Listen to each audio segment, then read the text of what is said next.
हिंदू पुराण अनुसार प्रभु विष्णु 10 थर पृथ्वी पृष्ठ जन्म नेइछंती। एहा मध्यरु तांकर सप्तम अवतार हेउछंती प्रभु श्री रामचंद्र, जहाकि त्रेतया जुगरे नेइथिले। प्रभु श्रीरामଙ୍କ सहित जड़ित बहुत कथा प्रचलित अछि, जहा मध्यरु गोटिए कथा अनुसार प्रभु श्रीराम को पृथ्वी पृष्ठ जन्म नेबार कारण महादेव माता पार्वती को कहिथिले। तेबे चलंतु जानिबा कोन थिला सही घटना। त्रेतया जुगरे प्रताप भानु, हरिवर्धन और धर्मरुचि को ब्राह्मण ठारू मिलिथिबा अभिशाप कारणरू सेमाने रावण, विभीषण, कुंभकर्ण भावरे जन्म नेइथिले। थरे सेमाने तपस्यार वरदान मागिथिले जे बानर एवं मनुष्य को छाड़ी केही मारी परिबे नाही, कारण से बानर और मनुष्य को तुच्छ मानुथिले। कुंभकर्ण वरदान मागिबा पूर्वरु मां सरस्वती तांको कंठरे विराजित होई इंद्रासन बदल रे निद्रासन मागिथिले।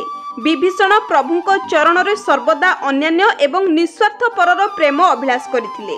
ब्रह्मदेव रावण, विभीषण, कुंभकर्ण को इच्छा मृत्युर बर देइथिले। रावण वरदान प्राप्ति परे अधर्म करिबाकू लागिले। पूरा पृथ्वी पृष्ठ रे तार विस्तार करिबाकू लागिला।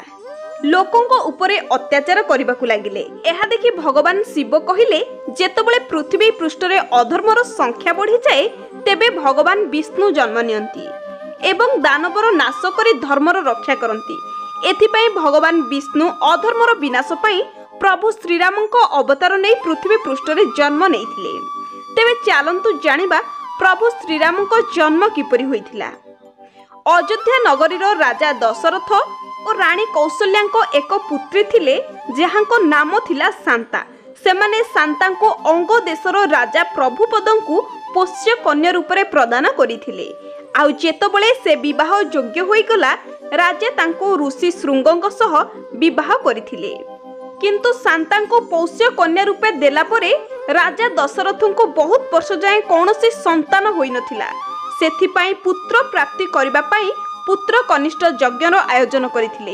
एही यज्ञ को संपूर्ण करिबा पाई राजा समस्त वनश्री, तपस्वी, विद्वानी ऋषि मुनिमानंकु निमंत्रण देइथिले। तांकर कुलगुरु वशिष्ठଙ୍କ नेतृत्व रे यज्ञ संपन्न हैला। सेही यज्ञ रे केही मध्य खाली हाथ रे जाई नथिले। राजा समस्त ब्राह्मण, मुनि ऋषि मानंकु यथाचित धन देई संतुष्ट करिथिले। यज्ञर प्रसाद रूप रे दिया जाइथिबा चरुअन्न को दशरथ तांको तिनी रानी को देइथिले। चैत्र मास शुक्ल पक्ष नवमी तिथि रे पुनर्वर्षु नक्षत्र रे सूर्य, मंगल, शनि, बृहस्पति, शुक्र उच्च स्थान रे विराजित थिले।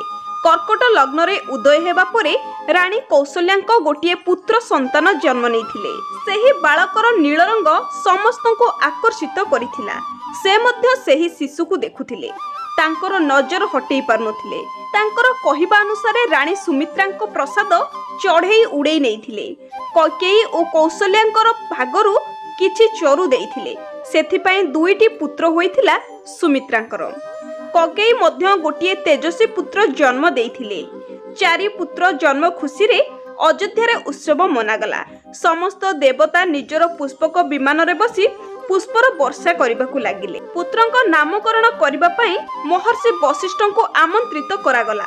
नामकरण संस्कार करबाकू जाई कौशल्याଙ୍କ पुत्र रामचंद्र, सुमित्राଙ୍କ पुत्र को लक्ष्मण और शत्रुघ्न और कैकेयीଙ୍କ पुत्र को भरतर नाम दियागला।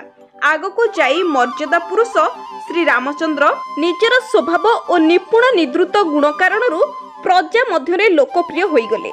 प्रभु श्री रामंकर पृथ्वी पृष्ठ रे आगमन को मनाइबा पाई चैत्र नवरात्रिर शेष राति श्री राम नवमीर उत्सव मना जाए। राम नवमी दिन भक्त माने उपवास करी भजन और कीर्तन द्वारा तांको जन्म कथा गाई थांती और सुनी थांती। एही उत्सव केवल भारत रे नुहे, अन्य देश मानकर मध्य बहुत उल्लास रे पालन करा जाई थाए। आजर एही भिडियोटी एइट रखुची। भिडियोटी भल लागिले भिडियोटी को लाइक करी चैनल को सब्सक्राइब कर दियंतु, जो परि भाबरे परवर्ती एही भली नुवा नुवा भिडियो आनि रखिबे। रहुची। जय जगन्नाथ।